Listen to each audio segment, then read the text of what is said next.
When I was in my last year of college, I got a placement at a hospital where I work with professionals on the adolescent psych ward.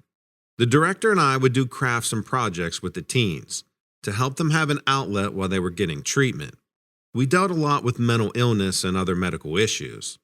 Every day before we'd see the teens, we'd get a rundown explaining who everyone was and what issues they were being hospitalized for. This one night, we were given the usual report, and the nurse mentioned one teen in particular. This girl, who I'll call Joni, had all of a sudden just stopped talking and started to act really out of character. She wouldn't respond to family, friends, or doctors or anyone. She was hospitalized because they became concerned about her harming herself, and they were trying to ensure she was being watched 24/7. They were worried that she was experiencing some type of psychosis. From what I was told, they had checked and ruled out a brain tumor and other possible physiological causes and found nothing abnormal. This was a very old hospital with dark hallways, poorly lit rooms, and the most creepy atmosphere I've ever experienced. It looked like a hospital you'd see in a horror movie. When I walked down the hallways, I remember always being scared something would jump out at me because there was a lot of blind spots because it's a very old layout. Anyway, this night in particular, the director and I were getting things together for the residents in the kitchen room, where we always did our activities. I was sitting close to Joni and tried to initiate conversation, but she would just stare at me blankly. The director tried as well, and Joni would not respond. Every now and then, she would just look at us and laugh loudly or smile at me with this glassy eyes. The doctors had tried all day to get her to speak, and she said nothing, so I just chatted and tried my best to include her, even though she wouldn't really engage. I started to doodle on a piece of paper while talking with some of the other teens. On my paper, I just randomly wrote down "hi" and drew a design around it, not even really thinking about what I was doing. Almost immediately after I wrote the word "hi," Joni picked up the pencil and wrote "hello." I was shocked, to say the least. I was the first person in days she attempted to communicate with. I didn't know if it would work, but I wrote, "How are you?" And she actually wrote an answer. I was blown away. We exchanged a couple questions and answers. Within a few minutes, this girl and I had written almost a page of conversation, and she was communicating through writing with no trouble. Couldn't believe what was happening. I was getting all of this info from a girl that everyone thought was unreachable. We communicated through writing for what seemed like hours, but it was probably just about an hour. While I was asking her how she was feeling about being in the ward, she admitted through writing that she was scared. I kept going, trying to see if she was scared because she was in a strange place, or missed her family or what. But she wrote that it was because she saw people in the room with us. Obviously, there were people in the room with us, so I asked why the people in the room scared her. She wrote, "Because they're dead." I swear when I read that, it felt like my stomach hit the floor. I looked up from the page we were writing on, and she looked at me and then turned her head and stared at the door. No one was there. I mean, I didn't see anyone there.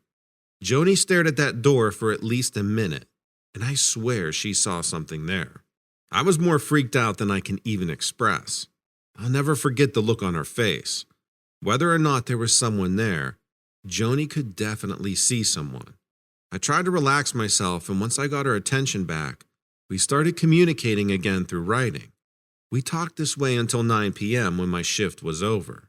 She said that the dead people kept their distance from her when other people were around, but when she was in bed at night, they surrounded her and warned her not to even speak, or they'd take her away.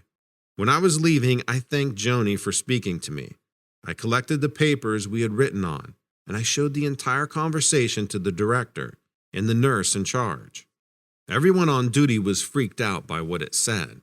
They assured me that the pages would be passed along to the psychiatrist the next morning. I was filled with so many emotions. I was happy I had spoken to her, and she was honest with me, but I was really scared and shaken up. I got home and I remember walking into the living room, and my roommates knew right away something was wrong. I was shaken and blurted out everything that had happened. They were supportive but also freaked out by the situation. I'd never been happier to have roommates. If I'd gone home to an empty place, I probably wouldn't have slept at all. Sadly, because of the schedule I had and all the different shift changes at the hospital, I didn't see Joni again and never found out what the final diagnosis was for her. I still get the chills when I think about that look on her face that night when she stared at that door. I don't think I'll ever shake that feeling. I just hope she got the help that she needed. When I was a kid, my dad had a hunting cabin in the middle of the woods. It was a tiny and simple one-room shack, really, but it was my favorite place to go in the world. My dad and I would get plenty of one-on-one bonding time, and I would just forget about the rest of the world for a weekend at a time.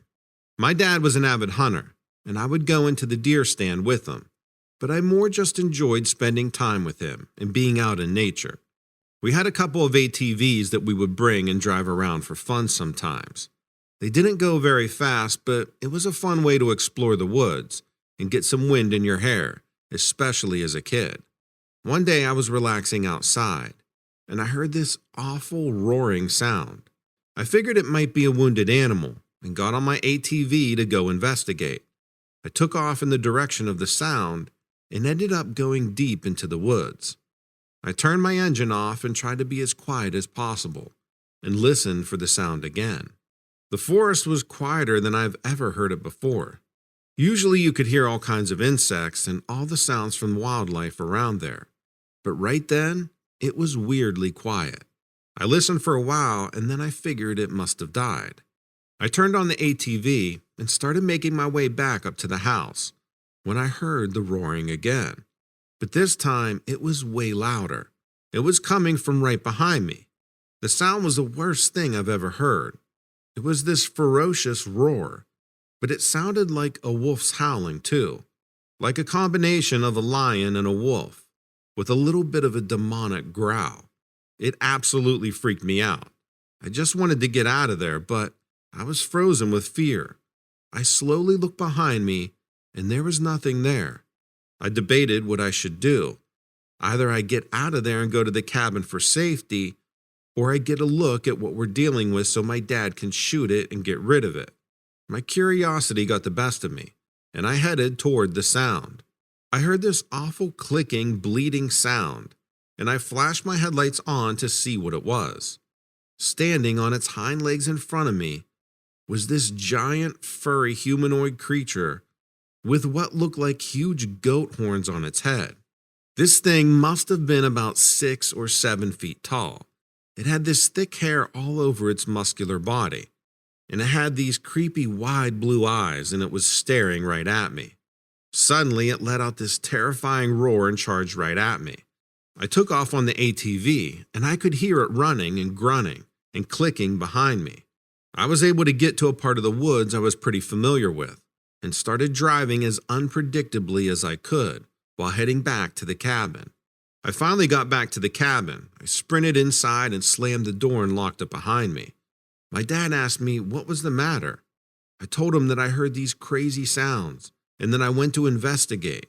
I told him that I saw this giant goat man and it tried to kill me.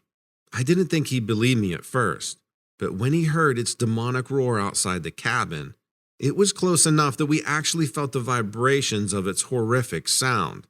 My dad grabbed a shotgun and charged outside to shoot this beast, but it was nowhere to be found. He told me to stay inside and lock the door, and he walked around the cabin to try to find the beast. About 15 minutes passed, and he came back in and said he couldn't find a single trace of this creature. He asked me where I first found it, and I tried to tell him where, but I was pretty shaken up. We made our way down to where I'd first seen it, slowly and quietly. My dad had the shotgun and the flashlight ready. We eventually made it all the way down to the spot, but the creature was still nowhere to be found, and my dad couldn't track him at all. We made our way back to the cabin, and I told him what the thing looked like. We researched it, and in about a week later, to my astonishment, there are thousands of accounts of people around Maryland and Pennsylvania and Texas who have all seen this tall, half goat, half human. It's famously referred to as the Goat Man, I couldn't believe it. The physical description of what all these people saw matches what I saw. 7 feet tall, muscular, fur all over its body, huge goat horns, and wide-set eyes. They also claimed that they heard the same thing I did, this bleating, clicking, roaring, and howling. It was very validating to hear that so many people had the same experience as me, but it made me wonder why this information wasn't more well known. Is it possible that the people in power are trying to hide the existence of such creatures from the public in order to control us? I'm writing from a small town in Louisiana. It's to the southeast of New Orleans, about 45 minutes, and we have a lot of bayous out there. A bayou is kind of swamp-like. The water moves slowly and it can be marshy or lake-like, but it's never really deep. A lot of people out this way go into bayous to fish or to hunt, and I grew up in a family that did the same. My uncle actually ran a business that took groups out into the bayou on an airboat. It was a really small business and mostly for sightseeing alligators, which are very common in Louisiana waterways. If you're from the area, you're familiar with the general safety around alligators and know just how prevalent they are.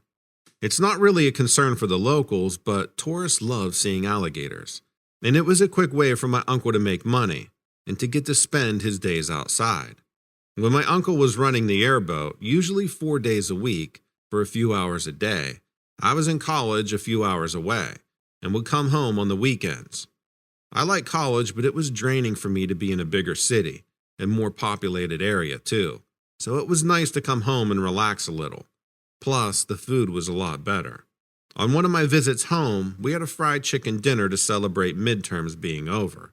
My younger brother, who was going off to college the next year, was stirring up a lot of trouble and making everybody laugh.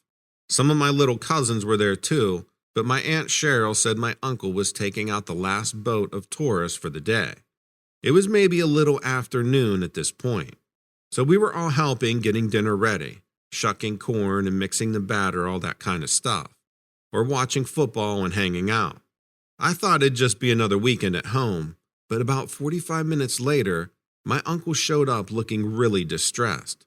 Now, my uncle is a pretty fun-loving guy. He's always got a joke in his back pocket, and he loves to wrestle and mess around. He's great with his kids and just kids in general. But when he stepped into my parents' house, he was out of breath and looked strained, like his face was a purple-red color. My first thought was that there was something wrong with him. My grandma and aunt had him sit down and were fussing around him. My brother and I both noticed what was going on, so we popped into the kitchen from watching football and hung out around the back, trying to pick up what was going on. He drank an entire glass of Coke, and the sugar seemed to help him. When he loosened up a little and everyone was going back to their work, he finally admitted he had seen something strange in the bayou. Not just him, but 5 tourists he had on the airboat too. He was giving the usual tour when he saw a ripple of water down a side waterway that looked like a decent-sized alligator breaking the surface. That waterway was narrow and not on his usual route, but he decided to head down there anyway due to the possibility of seeing a big gator. They'd mostly seen young adults, the teenagers of the gator world who are long and thin. So he had maneuvered the airboat carefully down that channel and had everyone keep an eye out for a bigger gator, probably hanging around the surface or the shore areas. I interrupted him and asked him how far out he was, and he said it was maybe 20 minutes from his dock. He was on a roll now, vomiting the whole story out, and revealed out a younger kid in the group, maybe 10 or 12. He called out and pointed. My uncle cut the engine and they drifted back while he looked. He obviously has a great eye for gators and saw what the kid was pointing out, but it looked wrong to him. First of all, the scales were a darker blue-green color than a gator's and less raised and ridged. They weren't smooth, but close to it. The thing they were looking at was up under a bald cypress with a fair amount of moss hanging off the lower broken branches, so it wasn't immediately clear. As they drifted by a few feet, the creature was about 8 or 10 feet away from them. My uncle got a clear look and started the engine back up right away. What he saw wasn't an alligator. but what looked like a lizard man rising half out of the bayou. He was reaching up and gripping the cypress and trying to hide his face. But my uncle could see that his arms were human arms with webbed hands.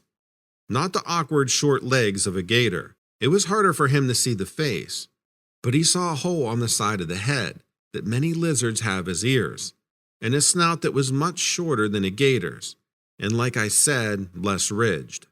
The creature was obviously trying to avoid being seen, and my uncle was freaked out, so he drew everyone's attention to the other side of the channel. But a last glimpse showed him that the lizard man was wearing a very tattered shirt and was soaked. He figured a different way back to his dock so they wouldn't have to pass that area. I asked if it was because he wanted the creature to escape, and he said yes, but I think he also just didn't want to see it again. Not too long after that, the tourist season died down a bit, and I was back at college. My uncle eventually decided to shut down his business and work as an auto service tech instead. He's happy he stays busy now, but that thing must have really freaked him out because he loved going on the bayou. Let me know what you think about these stories in the comments below. Also, make sure to check out dreadsarmy.com, where you'll find all of my stories and multiple strange and weird news posted every single day. If you want to be part of the discussion, check out the forums on Dread's Army. We also have a Facebook group so you don't miss out on any updates. Thanks and take care.